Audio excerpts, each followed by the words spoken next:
Presidente da República declara Universidade Gadjah Mada Yogyakarta hak que estabelece cooperação com Timor-Leste. Presidente da República José Ramos Horta com delegação Sabadone to Vale Timor-Leste hafen halau visita durante lorong rua ba Yogyakarta, República Indonesia, tamahetang convite usi Universidade Gadjah Mada. José Ramos Horta hateten Timoran rihun barihun mak consegue finaliza ser estudo licenciatura e Universidade Gadjah Mada. Tambane liderança sira e Universidade ne hakara cria cooperação com Timor-Leste. Haba lorong idavalo ia Georgia convite aos universidades Gadjah Mada, o Gadjah Mada, nessa tene,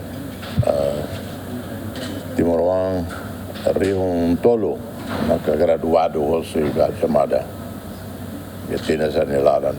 Agora darão a tudrua lima nulo maka resisto na ba e será cara continua aumenta tão apoio cooperação ao Timor-Leste.